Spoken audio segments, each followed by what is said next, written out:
शारदा एक कोठी में काम करती थी। कोठी की मालकिन नंदिनी बहुत ही अकड़ू थी। उसे अपने पैसे पर बहुत घमंड था। नंदिनी अपने घर के किसी भी नौकर से कभी भी ढंग से बात नहीं करती थी। नंदिनी की बेटी स्वाति 5th क्लास में थी। उधर शारदा की बेटी शालू भी 5th क्लास में थी। कभी कभी शालू के स्कूल की छुट्टी होती थी तो वो शारदा के साथ काम पर आ जाती थी। शालू, तू यहाँ बैठकर पढ़ाई कर, तब तक मैं मालकिन के घर के सारे काम निपटा लेती हूँ। ठीक है मम्मी। क्या हुआ शारदा, आज तू फिर शालू को अपने साथ ले आई?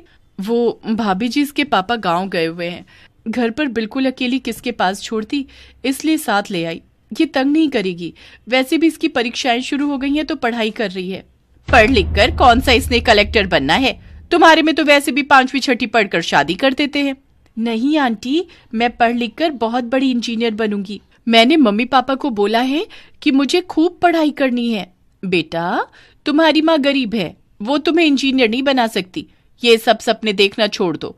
और वैसे भी तुम लोग इंग्लिश मीडियम में तो पढ़ते नहीं हो, मामूली छोटे से स्कूल में पढ़ते हो, वो भी हिंदी मीडियम, तो उसके बलबूते तो तुम इंजीनियर बन ही नहीं सकती। शारदा, बच्चों को वही सपने दिखाया करो जिन्हें तुम पूरा कर सकते हो। बेकार में ही तुम शालू के दिमाग में बड़ी इंजीनियर बनने का सपना सजा रही हो, जबकि तुम जानती हो कि तुम एक गरीब माँ हो। शालू का मन उदास हो गया। जब वो शारदा के साथ घर जा रही थी तब उसने उससे पूछा, मम्मी, गरीब क्या होता है? और आंटी हमें गरीब क्यों कहती हैं? क्या गरीब इंजीनियर नहीं बन सकते मम्मी? क्या मैं बेकार ही सोच रही हूँ कि मैं इंजीनियर बनूंगी? इतना मत सोच बेटा, अगर तेरी किस्मत में इंजीनियर बनना लिखा है तो तू जरूर बनेगी। पर इतना याद रखना शालू बेटा, किसी के भी कहने से अपने लक्ष्य को मत छोड़ना। अगर तुमने मन में ठान लिया है कि तुम इंजीनियर बनोगी तो तुम जरूर बनोगी। अच्छा चल, मैं तुझे हलवाई की दुकान से लड्डू खरीद कर देती हूँ। तुझे लड्डू अच्छे लगते हैं ना? ठीक है मम्मी, आप मुझे 1 नहीं 2 लड्डू लेकर देना। शारदा शालू को इस तरह से समझाती है कि उसके दिल में कोई बात न रह जाए और वो अपने जीवन के लक्ष्य पर ही नजर रखे। एक दिन शारदा जब काम पर पहुंची तो उसने देखा कि नंदिनी अपने मोबाइल फोन पर बातों में लगी हुई है। वहीं स्वाति अपने कमरे में मोबाइल पर गेम खेल रही है। तभी नंदिनी स्वाति को ड्राइंग रूम से आवाज लगाती है, स्वाति, कितनी देर और गेम खेलोगी? चलो पढ़ लो, पता है ना तुम्हारे कल से एग्जाम शुरू हैं। मॉम, बस थोड़ी देर और खेलने दो ना, अभी मैं बहुत बढ़िया गेम खेल रही हूँ। मैं पढ़ लूंगी मॉम, मुझे सब कुछ आता है। स्वाति बिटिया, कमरे में झाड़ू लगा लूं? नहीं आंटी, अभी मैं गेम खेल रही हूँ, आज मेरी छुट्टी है स्कूल की, अभी आप रहने दो, थोड़ी देर बाद लगा लेना। स्वाति बिटिया, बुरा ना मानो तो एक बात कहूँ, बच्चों का इतनी देर मोबाइल फोन चलाना अच्छी बात नहीं है। आपकी परीक्षाएं भी तो कल से शुरू होने वाली है, आपकी मम्मी बता रही है। शारदा भी स्वाति को बड़े होने के नाते समझाई रही थी कि अचानक नंदिनी ने आकर सारी बातें सुन ली। शारदा, ये क्या तमीज है मेरी बेटी से बात करने की? तुम्हें यह हक किसने दिया? अपनी हद में रहो, तुम एक नौकरानी हो समझी। और मेरी बिटिया तुम्हारी बेटी की तरह नहीं है जो थोड़ी बहुत पढ़ाई कर ले। इंग्लिश मीडियम में पढ़ती है मेरी बेटी और अच्छे नंबर से ही पास होगी। जाओ यहाँ से, और आज के बाद इस तरह से मेरी बेटी से बात करने की कोई जरूरत नहीं है। भला मैंने तुम्हें काम पर रख लिया, तुम तो घर में घुसने की कोशिश कर रही हो। माफ करना नंदिनी भाभी, मैंने तो इसलिए बिटिया को बोला कि उनकी परीक्षाएं हैं तो पढ़ ले। ठीक है, मेरा दिमाग खराब मत करो। जाओ यहाँ से, बाहर की सफाई करो। और स्वाति, मैं थोड़ी देर में मार्केट जा रही हूँ, तुम मेरे पीछे से पढ़ाई कर लेना। नंदिनी की यही आदत थी कि वो अपनी बेटी स्वाति पर ध्यान नहीं देती थी और इससे स्वाति की पढ़ाई पर असर होने लगा। फिर एक दिन, मम्मी मैंने कहा तो मुझे नहीं पता था कि मेरा मैथ्स का एग्जाम है, मैं भूल गई मम्मी।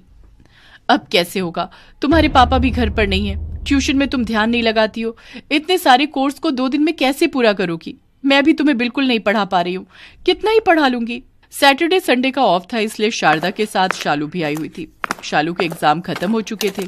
शालू नंदिनी के पास आई और बोली, आंटी, अगर आप कहो तो मैं स्वाति की हेल्प कर सकती हूँ, मेरे एग्जाम खत्म हो चुके हैं, मैं स्वाति को मैथ्स पढ़ा दूंगी।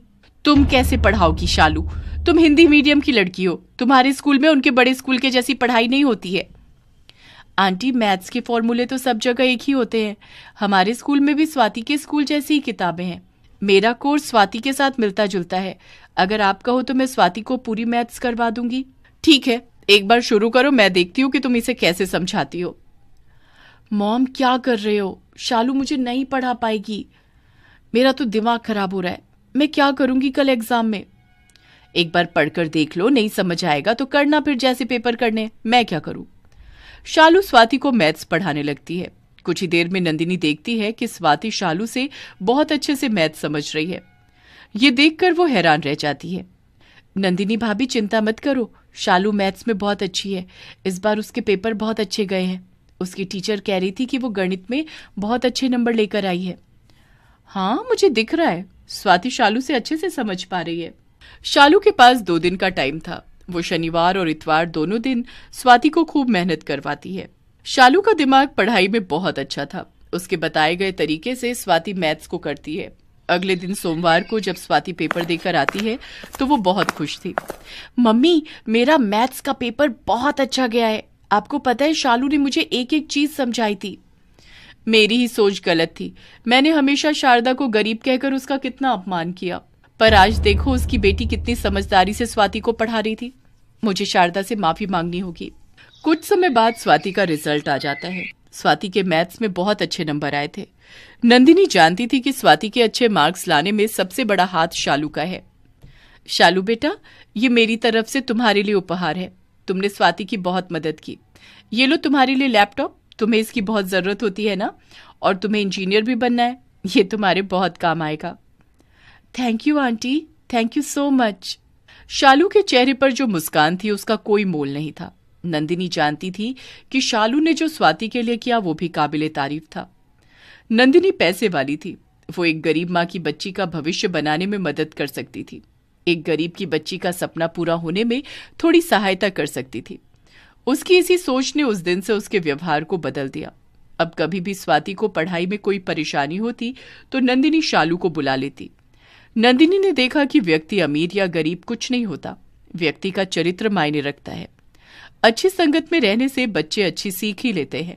स्वाति को बार बार पढ़ने के लिए कहा जाता था, पर आज वो भी शालू के साथ रहने से पढ़ने में अच्छी हो गई।